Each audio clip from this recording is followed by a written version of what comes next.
अखंडमंडलाकारं व्याप्तं येन चराचरं तत्पदं दर्शितं येन तस्मै श्रीगुरुवे नमः।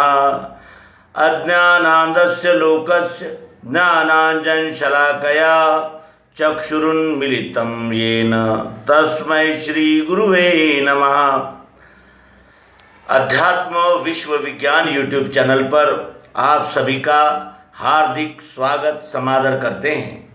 मित्रों, अध्यात्म विज्ञान की यह धारा जो अनेक हजारों वर्षों से आ रही है, उसको सामान्य जन जन तक पहुंचाने के लिए और अध्यात्म, धर्म, ईश्वर आदि के विषय में प्रचलित अंधश्रद्धा, अंधविश्वास और अंधानुकरण को समाप्त करने के लिए प्रतिज्ञाबद्ध ऐसी ये अध्यात्म विद्या जन जन तक जाए, इसके हेतु से जो कार्य किए गए हैं वो अलौकिक है और अद्भुत है। अनेक प्रकार के महात्मा, अनेक प्रकार के क्रांतिकारी संत विभूतियाँ इस भारत में आई और इसी क्रम में श्री सद्गुरु भगवान मायानंद जी चैतन्य भी इस भारत भूमि पर आए और उन्होंने अध्यात्म विज्ञान का ऐसा अलख जगाया कि जिस अलख से आज विज्ञान के दृष्टिकोण से अध्यात्म का अभ्यास हो रहा है और यही उनके जीवन का एक ऐसा अलौकिक अध्याय है जिसके हम प्रत्यक्ष साक्षी हैं। केंद्रीय अध्यात्म विज्ञान शाला की स्थापना उन्होंने नर्मदा नदी के दक्षिण तट पर मांधाता ओंकारेश्वर में की, जो खंडवा जिले में स्थित है, जहां उन्होंने 1923 में एक कुटिया बनाई और इस अध्यात्म विज्ञान शाला की स्थापना की। ये न कोई आश्रम बना, न कोई मठ, न कोई मंदिर, ये उन्होंने इस उपक्रम को एक शाला का स्वरूप दिया कि जिसमें कोई भी व्यक्ति आकर प्रवेश लें और अध्यात्म विज्ञान का अभ्यास करें। इस क्रम में उन्हें कितनी कठिनाई पड़ी होगी और कौन कौन से प्रसंग आए हुए होंगे, इसका भी हम अनुमान नहीं लगा सकते, क्योंकि समय स्वातंत्र्य पूर्व काल का था, जब इतनी जागृति भी नहीं थी और इतने साधन भी नहीं थे इस अध्यात्म विज्ञान को प्रसार प्रचार करने के लिए। लेकिन वो कहते हैं कि जिस कार्य के लिए जो आता है वही कार्य कर जाता है, और ये उनके जीवन चरित्र से प्रत्यक्ष सिद्ध हुआ है।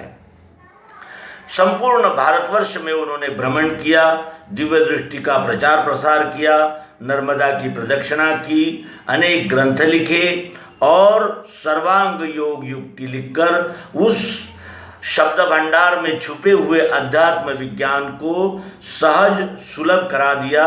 ये उनका अवतारित्व कार्य है और इसी कार्य से उनके अवतारित्व की हमें पूर्ण पहचान हो जाती है।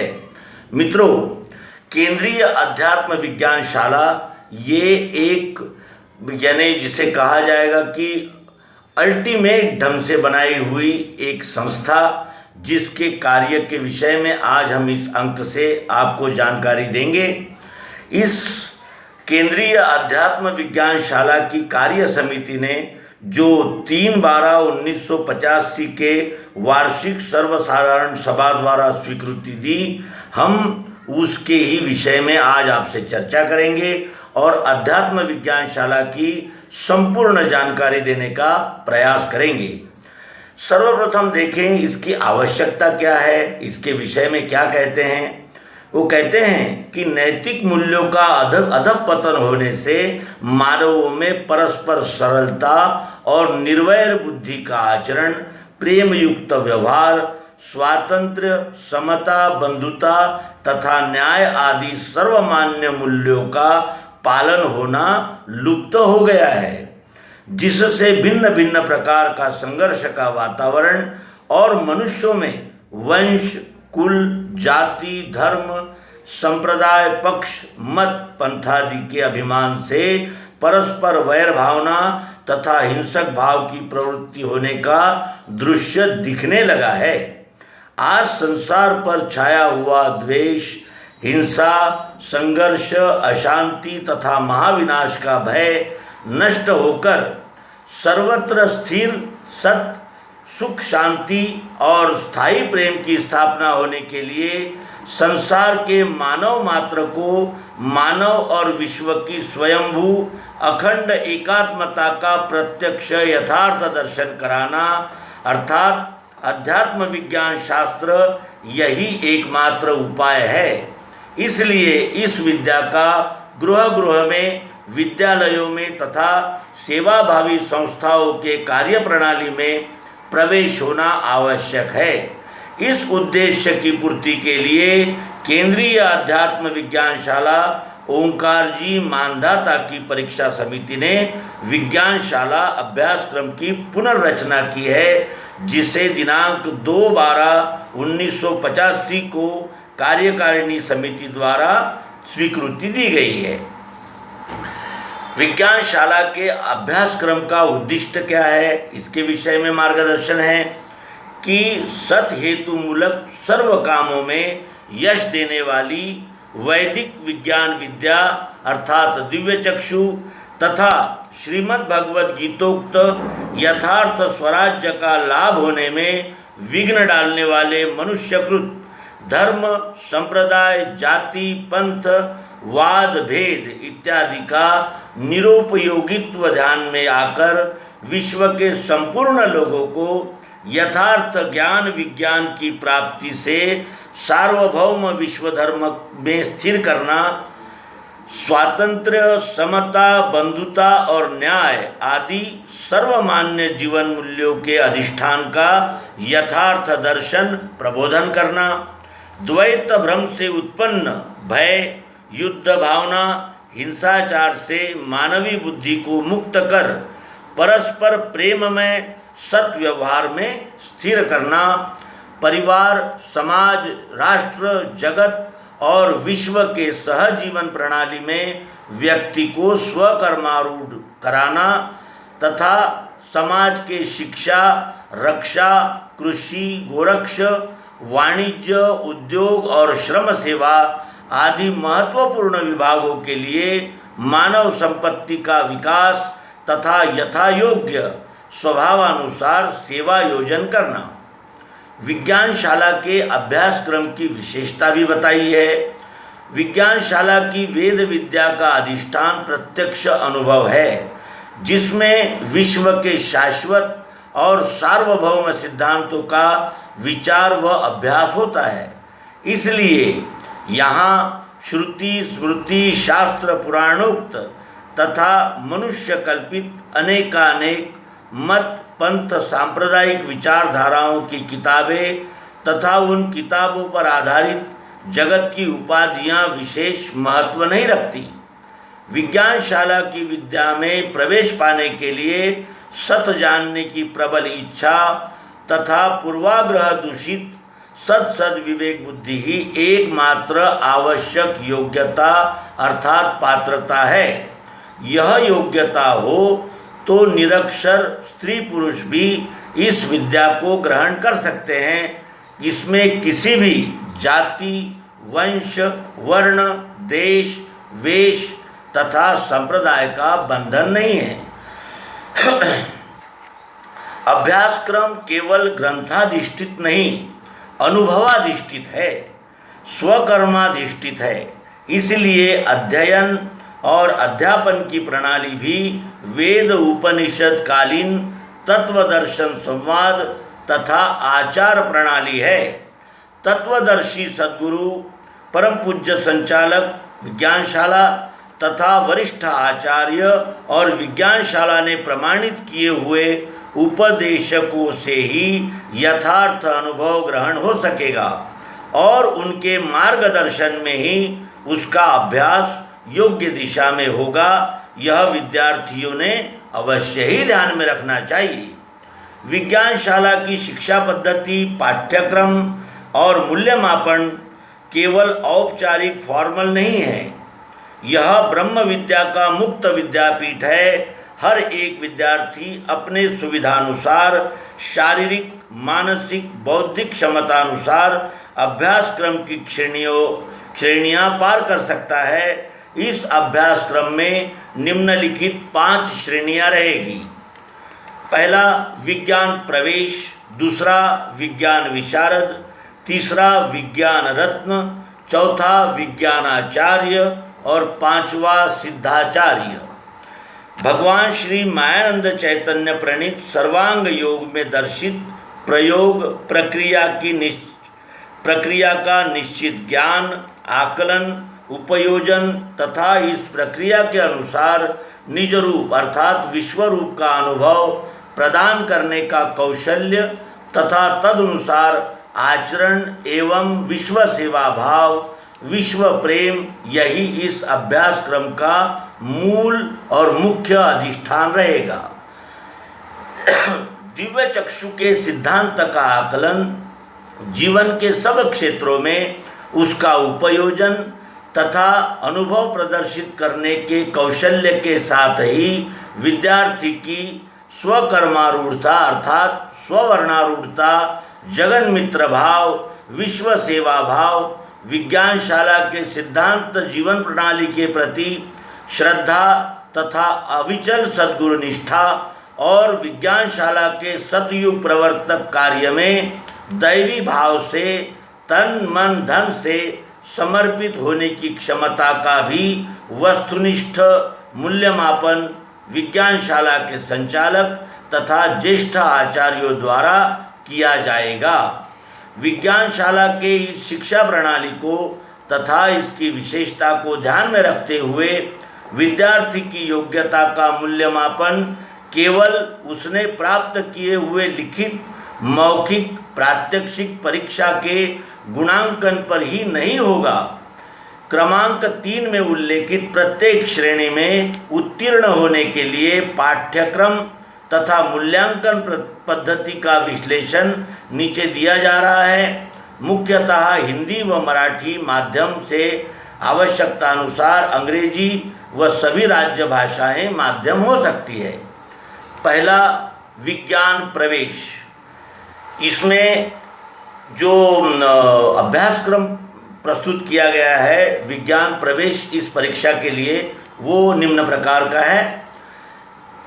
सुंदर हस्ताक्षर तथा शुद्ध लेखन पर विशेष ध्यान दिया जाएगा। सर्वांग योग, केवल प्रश्न द्वारा सर्वांग योग का पाठांतर पूछा जाएगा। तीसरा बड़ी दिव्य दृष्टि, दशावतार दर्शन, पंचीकरण कोष्टक, स्फुट गद्य आदि प्रकार में 10 गुण दिए जाएंगे। और यह पद्यावली में का गीतामृतसार केवल स्पष्टीकरण पूछा जाएगा, इसमें पाठांतर नहीं पूछा जाएगा, इस पर 5 गुण दिए जाएंगे। इस प्रकार विज्ञान प्रवेश की परीक्षा के लिए 25 गुण निर्धारित है और हमारी योग्यता के अनुसार हमें गुण प्राप्त होते हैं। दूसरा है ब में मौखिक गुण हैं 25, शुद्ध व स्पष्ट उच्चारा सहित सर्वांग योग पाठ, गीतामृतसार और गीता हृदय पाठांतर, सर्वांग योग का रचनाकाल, छंद, श्लोक संख्या, अध्यायों का नाम आदि संबंधी सामान्य ज्ञान पूछा जाएगा। तीसरा क विषय में प्रात्यक्षिक सर्वांग योग का उपदेश, भूमिका सहित अधिष्ठान दर्शन, आत्मनिवेदन के लिए 25 गुण रखे गए हैं। ड विभाग में सेवा भाव, विज्ञान प्रचार प्रसार कार्य में सहभाग, जिसके लिए 25 गुण रखे गए हैं। अब उसमें स्पष्टीकरण है कि एक विद्यार्थी जिस उपकेंद्र का है उस उपकेंद्र द्वारा आयोजित सत्संग और विज्ञान शिविरों में उसका सहभाग, जिसके लिए 5 गुण रखे हैं। केंद्रीय अध्यात्म विज्ञानशाला के ब्रह्म सत्र में सेवा और सहभाग, जिसके लिए 10 गुण रखे हैं। प्रतिमा पूजन, धार्मिक अंधविश्वास, लोक भ्रम तथा चमत्कार आदि विषयों में उसका मानसिक और बौद्धिक भ्रम निराश, इस विषय पर 10 गुण रखे गए हैं। तो इस तरह हमने देखा विज्ञान प्रवेश। अब जिसमें दूसरा अभ्यासक्रम है विज्ञान विशारद, जिसके लिए कुल 300 गुण रखे गए हैं और जिसमें 2 से ढाई घंटे का समय दिया जाता है। इसमें लिखित प्रश्न पत्रिका एक होती है, उसके 100 गुण होते हैं। उसमें अभ्यासक्रम है, एक दिव्य दृष्टि बड़ी संपूर्ण, दूसरा पद्य संग्रह हिंदी अर्थ सहित स्पष्टीकरण, तीसरा चमत्कार निर्णय केवल प्रस्तावना भूमिका और परिशिष्ट संपूर्ण, सर्वांग योग भाष्य और नर्मदा लहरी भाष्य डॉक्टर जीवनानंद जी चैतन्यकृत, संजय की दिव्य दृष्टि डॉक्टर जगतगुरु आनंद चैतन्यकृत। दूसरा प्रश्न पत्रिका है, दूसरी प्रश्न पत्रिका जिसमें 100 गुण हैं, 2.5 घंटे का समय है, जिसमें भगवान श्री मायानंद जी चैतन्य का चरित्र व कार्य, दूसरा गीतोपनिषद सटीक भगवान श्री मायानंद चैतन्यकृत भूमिका अध्याय 1, 2, 11 और 15 पर प्रश्न रहेंगे। तीसरा विज्ञान प्रकाश खंड 1 प्रश्नकर्ता की भूमिका सहित, नर नारायण भूमिका, संपादकीय निवेदन और भगवान श्री मायानंद जी का अल्प परिचय। फिर लेख संग्रह भगवान श्री मायानंद जी चैतन्यकृत। उसके अनंतर मौखिक प्रात्यक्षिक परीक्षा और स्वकर्माचरण, इस पर 100 गुण रखे गए हैं, जिसमें साक्षात्कार का अनुभूति है, एक नर्मदा लहरी संपूर्ण पाठांतर, गीतामृतसार संपूर्ण पाठांतर, गीतोपनिषद संस्कृत हिंदी समश्लोकी अध्याय 2 व 15 का पाठांतर। इसमें फिर प्रात्यक्षिक नाम का विभाग है, जिसमें 40 गुण दिए जाते हैं। दिव्य चक्षु का प्रत्यक्ष प्रयोग सहित उपदेश भगवान श्री मायानंद जी चैतन्य जयंती उत्सव में करना। समय 30 मिनट। उपदेश का निरीक्षण करते समय परीक्षक आचार्य निम्नलिखित बातों पर गुणदान करेंगे। पहला विश्वरूप दर्शन योग की भूमिका, दूसरा प्रतिपादन शैली वक्तृत्व आदि, सर्वांग योग प्रणीत प्रयोग प्रक्रिया द्वारा सुसंबद्ध एवं प्रभावशाली वस्तु दर्शन उपदेश, चौथा अनन्य भक्ति योग का स्पष्टीकरण। फिर एक स्वकर्माचरण नामक का विभाग है, जिसमें विद्यार्थी जिस क्षेत्र में कार्य सेवा करता हो उस क्षेत्र में उसकी कर्तव्य निष्ठा और स्वकर्मारूढ़ता। दूसरा केंद्रीय विज्ञानशाला के प्रति समर्पण भाव, विज्ञान प्रचार प्रसार कार्य तथा विज्ञानशाला व्यवस्थापन कार्य में सक्रिय सहभाग। फिर लोक भ्रम चमत्कार प्रिय वृत्ति को हटाने के लिए किया हुआ कार्य और लोक संग्रह, ये अध्यात्म विज्ञान विशारद के लिए अभ्यासक्रम है। अब देखें विज्ञान रत्न, ये तीसरी भूमिका के लिए, तीसरी परीक्षा के लिए लिखित प्रश्न पत्र 1, लिखित प्रश्न पत्र 2, प्रत्येक प्रश्न पत्र के लिए 100 गुण निर्धारित किए गए हैं। मौखिक तथा प्रात्यक्षिक के लिए 100 गुण, स्वकर्माचरण तथा लोक संग्रह के लिए 100 गुण। इस प्रकार इसमें गुणों का यानी बंटवारा किया गया है। लिखित प्रश्न पत्र 1 में श्रीमद् भगवद गीतोपनिषद सटीक अध्याय 1 से 12 तक संपूर्ण। उसके अनंतर चमत्कार निर्णय धर्मपाद व कर्मपाद भूमिका व परिशिष्ट सहित। लिखित प्रश्न पत्र 2 भगवान श्री मायानंद जी का जीवन और कार्य। दूसरा विज्ञान प्रकाश खंड 2 बुद्ध सूक्त खंड 1 व 2, सर्वांग योग और नर्मदा लहरी का सूक्ष्म अध्ययन, विज्ञानशाला का इतिहास और संविधान, नर्मदा तथा ओंकार क्षेत्र का भौगोलिक और ऐतिहासिक महात्म्य, संत साहित्य की विज्ञान निष्ठा का अध्ययन। उसके अनंतर तीसरी मौखिक और प्रात्यक्षिक परीक्षा है, जिसमें दिव्य दृष्टि एवं गीतोपनिषद के प्रमाणों सहित मौखिक तथा प्रात्यक्षिक निवेदन करना होगा। उसके अनंतर दिव्य चक्षु योग पर उपदेश, समय 30 मिनट।